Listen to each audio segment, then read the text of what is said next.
Nancy Pelosi is one of the most effective, accomplished, and hated political actors in the last 30 years of American political life.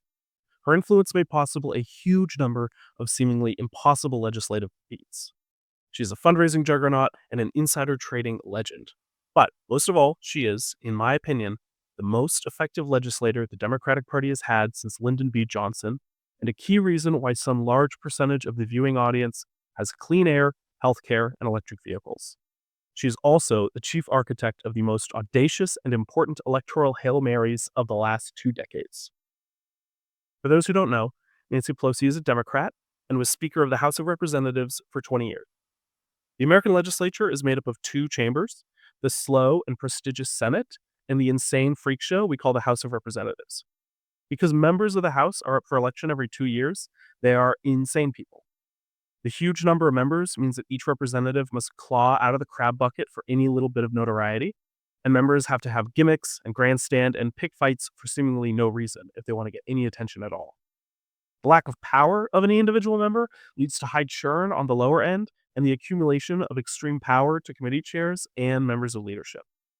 Because members are elected from districts and not at large, they're able to draw their own maps, and some members make it into extreme seniority. Those senior members accumulate their own power and they create fiefdoms that become very difficult to manage.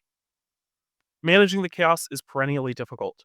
It takes someone ruthless, underhanded, organized, and very, very proficient at raising money. Speaker Pelosi had all of these in spades. She was able to bring a level of coordination, unity, and fear to a Democratic majority that had not been seen in a very long time. Her iron grip on power required three main elements. The first is credibility. Speaker Pelosi is absolutely a credible threat to anybody in the House of Representatives. Very famously, after Obama was elected in 2008, John Dingell was the chairman of the Energy and Commerce Committee, and it seemed like he might be a problem for some of Obama's goals. Dingell represented Detroit. He was a big fan of labor, but he was also working very closely with the auto companies. And there was an expectation that he was not going to like clean vehicle initiatives or gas efficiency initiatives. The other problem was that Dingell was a much more centrist member of the House. It's hard to think of it now because the left wing hates Nancy Pelosi so much, but Nancy Pelosi was actually considered fairly progressive and left wing for the large portion of her tenure. At least that's how she was treated in the media. So you have this center heartland Democrat who is not aligned with the coastal progressives, who is going to go against Obama's wishes, is going to make it harder for them to get fuel efficiency down the line and harder for them to deal with climate change, which again, early on is one of Nancy Pelosi's signature issues. So she let someone run against him. Nancy Pelosi is the Speaker of the House. She could stop anybody from running against John Dingell. Henry Waxman, who was another coastal liberal, running against John Dingell was a clear sign that Nancy Pelosi did not want John Dingell in that seat. And with probably some help from Nancy Pelosi behind the scenes, John Dingell was, to quote a Republican, gutted like a fish. I mean, she cut him open and left him out dying on the House floor, and he got replaced by Henry Waxman in the committee where he was more powerful than God for decades. So if you are the chairman of a different committee, a committee that is less powerful, and you aren't as storied and aren't as historied as John Dingell, you are in a bad spot. Nancy Pelosi could probably take your committee away from you as well. So Nancy Pelosi has a lot of credibility. She is considered ruthless, she's considered effective, and people know that if you get on her bad side, you will be punished. That brings us to the second of three major factors on why she's so powerful, is her leverage and her use of it. Leverage is a critical element of power for anybody in a legislature, but Nancy Pelosi was particularly effective at using it. Right, the first and obvious form of leverage that she has as Speaker is that she is in control of the House of Representatives. This isn't unique to Nancy Pelosi. Obviously, any Speaker of the House is going to have this ability, but she was particularly inventive at using this form of power to get what she wanted. Right, the first big example is the committee system. So a committee in the House of Representatives is basically a group of lawmakers who have first say over any bill that comes out for a specific issue. If you're in the Appropriations Committee, you have the first say on any bill that has to do with spending money. If you are on the Ways and Means Committee, you have the first say over any bill that is going to raise money. So, in the House of Representatives, in the Democratic Party, members of different committees are chosen by the steering committee, right? There's a committee that chooses committees. They meet in secret very early in the session. There's not a lot of reporting on what goes on in those meetings. And the members of the steering committee choose who goes into what committee. Usually, there's deference paid to people who've been in committees already. So people usually get to keep their committees, and new members usually get better committees if they are from a swing district or they're particularly talented or their skills are particularly useful. But at the bottom of it, Nancy Pelosi is the person who appoints everyone to the steering committee chairs. And so she has this huge amount of leverage over who gets the committee that they want. And she has a huge amount of leverage over who gets to be on the powerful committee that gives you leverage. So if Nancy Pelosi wants you to like her, she can give you a position on the steering committee, or she can tell the steering committee that she wants it to go a certain way. Now, this power isn't infinite, but it's a huge amount of influence that she has. The thing that makes Nancy Pelosi special is that she is good at expanding the different roles that exist in the House. And by good at it, I mean shameless. So Nancy Pelosi added a bunch of regional representation to the standing committee. So if you are a blue dog, a centrist who's in the Mountain West, well, goody for you, there is a representation spot for the West that she can give to you.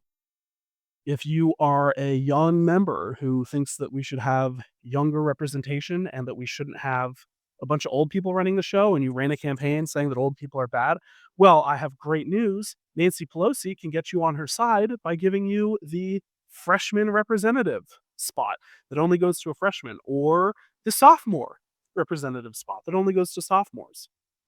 In fact, even for members of the House leadership team that are beefing with other possible House leadership team members, she can just invent new positions. Traditionally, the House leadership is the Speaker of the House at the very top, the Majority Leader, the Whip, and maybe a Deputy Whip. But she can add a committee caucus chair. She can add a bunch of assistants to the other roles. She can expand the House leadership team from just a few to a lot of members. And in that way, she can buy off young and promising upstarts who are likely to cause her problems and buy herself a couple years of time. There are other ways to get a lot of leverage. The very famous one is money. Money is a huge source of leverage in the House of Representatives, and Nancy Pelosi is one of the best fundraisers the House has ever seen. One of the reasons that makes her so good at fundraising is that she's from the Bay Area. She's around wealthy people all the time, and so she is able to fundraise for herself fairly easily and then tap into that wealth in the Bay Area for other people. Furthermore, her early position before being in the House of Representatives was the chair of the California Democratic Party, a position that requires a huge amount of fundraising, right? She's just very experienced in the art of raising money. And what she does is she raises money, or she directs other people to raise money for her, and that money gets put into something called a leadership PAC. A leadership political action committee is basically a big pot of money that can be spread in small amounts over lots of different members of the House. So when Nancy Pelosi raises money, she's not just raising money for her own leadership PAC, but she is raising money for her deputies' leadership PAC and for the Congressional Hispanic Caucus's leadership PAC and the Congressional Black Caucus's leadership PAC. And each PAC can only spend, $2,500 or so on each individual members of Congress, but you add enough members spending and enough leadership PACs and enough super PACs doing outsider spending, and you can get a lot of money flowing really quickly where you want it to go. When you put it all together, this draws a pretty clear and convincing picture of leverage, which is that Nancy Pelosi will get you lots of money and fundraising and airtime, and she will help push forward bills that you promoted to make you look really good and give you nice committee positions that help you raise money really well if you are on her side. And she will shun you and cleave you from the pack and watch you die if you don't. So that raises a question. How does she know who's on her side? How really? And that brings us to the third and maybe most unique element of her success, which is her grasp on information. Nancy Pelosi is very hard to hide from. This isn't unique to any member of Congress. There's a very famous story about a Republican member of Congress who was avoiding Speaker of the House John Boehner and slept in his office so he wouldn't be seen, and he snuck onto the House floor to vote. And at the very last minute, as he was about to cast his vote, he hears John Boehner's voice from behind him saying, "What are you planning to do, you little piece of shit?" So it's very common for speakers to have a lot of information, but Nancy Pelosi is considered among all of the most intelligent and storied members of the political media to be the best vote counter that America has. She knows how the vote is going to play out before it happens on basically every major issue and every minor issue. There's a couple ways that she does this. One is that she forces honesty among members of her caucus. Nancy Pelosi will tell you what they say in House of Cards. As Speaker, she goes to different members, and what she tells them is that sometimes you're going to want to vote against me or you're going to want to vote your district, but you always need to tell me exactly how you're going to vote. And you need to tell me in advance, and you need to tell me if you change your mind. This is really important. This is very basic stuff. It's like dribbling the basketball, but you need to have authority and credibility to make your members actually follow through with it. It works for Speaker Pelosi because she has credibility that she will destroy the career of anyone who turns on her. And you know all of the leverage that she has against you. So even if facing that opposition, you plan to vote no, you're going to tell her. And that gives her a really clear sense of where her caucus is. And it gives her time to watch the Republican caucus and get a sense of where they are. Very famously, there were a bunch of Republican bills that were trying to pass, and Nancy Pelosi would tell the news media, they're not going to pass. I know these guys, they think that they can pass it, but they're not going to pass it. The vote comes, Republicans fail to pass the bill. All the political reporters are like, oh my God, Nancy Pelosi, you're so good. You're so good at vote counting. How did you do it? And what she says is that I can read lips, and I am reading the lips of members of the House that are saying that it's not going to pass on the Republican side from across the room. Now, maybe that's true. Maybe it's myth making. I don't know. But it is a consistent thing that appears across multiple years that Nancy Pelosi is an excellent vote counter and that nobody seems to know why she's so good at it. I've done a lot of research to try to figure out myself. Lip reading seems to be a fairly recent story that people have told about it. Enforcing honesty in her own caucus seems to be the biggest element of it. But ultimately, it's just a skill that she has and is really good at. And then once you know how people are going to vote and people have voted the way you like, you have to keep track of who is in your shit list and who is in your good list. And so Nancy Pelosi keeps what she calls a favor file. The favor file is a skill that she learned from her father, again, who was a congressman and the mayor of Baltimore. The favor file tracks all the people that Nancy Pelosi has given a good turn to who owe her, all the people that she owes because they did a favor for her, and all the people who have done something to make her mad. Right? The goal of the favor file is to make sure people are trying to give you favors on a regular basis, and so that people know if they behave badly, they're going to get punished. The favor file is very effective use of her time and organizational skill, and I would say that it is one of the more distinct Nancy Pelosi-esque ways of managing a caucus. So you put it all together. You have credibility, people believing that you will follow through on your threats and anticipating the kind of behavior that they will expect if they go against you. You have leverage, people knowing that you have money to give them or money to keep from them. You have positions to give them or to keep from them. And finally, you have information. Everybody in your caucus understanding that you have a near total understanding of what they want, what they need, and how they're going to behave. And you combine that and you get a very effective political program for passing laws. So, how does Nancy Pelosi stack up when it comes to passing laws? Speaking honestly, she is probably one of the best, probably the best in the last 3 decades or the last 5 decades. I can't think of a Democrat, at least, who has been more effective at passing laws than Nancy Pelosi since Lyndon Baines Johnson, right? Who got the Civil Rights Act, the Voting Rights Act, Medicaid, and Medicare all through the line. Nancy Pelosi is not quite as effective as LBJ, but she's up there. And that's a real hard bar to clear. Because of Nancy Pelosi's leadership in the House, we have the end of Don't Ask, Don't Tell, basically the full legalization of gay people serving in the military. During the Obama administration, under Nancy Pelosi's leadership, Congress passes the Affordable Care Act. Also known as Obamacare, the Affordable Care Act says that minors get to stay on their parents' health plans until they're at least 26. It's filled with cost saving measures. It restructured how a lot of hospitals and billing work, and it basically expanded health coverage to tens of millions of people. Nancy Pelosi is also instrumental in repealing Don't Ask, Don't Tell, and by doing so, making it legal for gay people to serve in the military. She is involved in fuel efficiency standards. She helps Obama clean up the banks and do TARP, which basically helps save the economy. During the first Trump term, she leads multiple impeachment efforts and is arguably one of the people who helped keep January 6th from devolving to a much worse position than it actually did. And then under Biden, when it was obvious that Joe Biden could not run for a second term, could not effectively be another president, she is the major driving force behind the effort that leads Joe Biden to step down. Now, she doesn't get everything she wants. She wanted someone who was a little more friendly to big money. She wanted a candidate who was a little more like Obama than Joe Biden, and ultimately doesn't get the mini primary that she was looking for.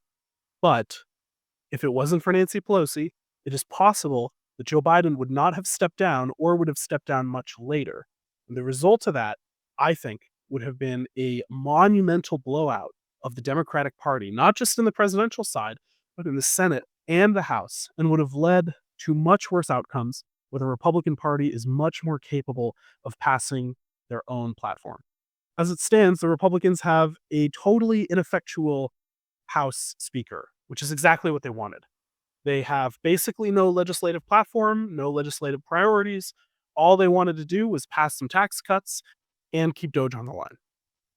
I think legislatively, we would be in a much worse spot if Republicans had anything more than the 2 or 3 vote majority that they have these days. And I think a total congressional blowout was on the table if we kept Joe Biden at the top of the ticket. Now, does this mean I like Nancy Pelosi? Well, yes, I kind of do like Nancy Pelosi, actually. I think the stuff that she did is pretty big and pretty important. And I recognize that the House of Representatives is a hard place to manage, and you're not going to get everything that you want. I think a lot of the people who have criticized her for things like not forcing a vote on Medicaid, which would have been a horrible idea, or for not being as far left wing as they would like, I think a lot of those people sort of miss the difficulties of that position that she holds. I think there are a lot of valid criticisms, and probably she's cleaved too far to the conservative side than maybe she needed to. But it is worth considering that Nancy Pelosi is one of the most effective legislative leaders we've ever had. And it is annoying that the only thing anybody is ever going to remember her for is the fact that she is an obvious and blatant insider trader, which is bad. Less important than Obamacare, I suppose. She shouldn't be doing it, and stop her if we can. Um, but I know that that's all the comments are going to be. It's all going to be insider trading and how much they hate her and the things that they heard on TV or on their favorite podcasts about how bad she is. But Nancy Pelosi is a really serious person, and we should take seriously the effects of her leadership style and her accomplishments on the country. And what we should do is demand a similar level of skill for House leadership in the future. I don't really labor under the illusion that there are a lot of members of Congress who are going to listen to, hear about, or even see this video. But if I was in a room with a congressman, the thing that I would say would be please, please, please consider fighting very hard for a legislative leader who is talented, has vision, and knows how to get things done. I don't really think that's Hakeem Jeffries. I don't know if that's what we have right now. It's hard to tell. I guess he's in the minority, so it's kind of hard to tell whether his little antics and gimmicks are that big of a deal. But that's what I want to see. I want to see another powerful leader in Congress because I actually think Congress is our most important branch. And maybe, just maybe, we'll get a Speaker of the House that's as powerful as Lyndon Baines Johnson was in the Senate. Someone who's effective and powerful and will rise above the fray to exercise a little bit of discipline on this political party. Because without discipline, you get the Indian opposition, and nobody wants to be Rahul Gandhi. This episode is brought to you by El Duende. El Duende is a subscription-based goblin who's delivered straight to your door every day. Farm Factory and Fresh Frozen, El Duende is an industry leader in making your life worse and stealing your pots and pans. If you are interested in a subscription to El Duende, go to mexicanheritagefolklore.net.com/El Duende and put in access code FAVORFILE. Again, that is mexicanfolkloreheritage.com.net/favorfile. You'll be supporting artists like me all around the world, one click at a time.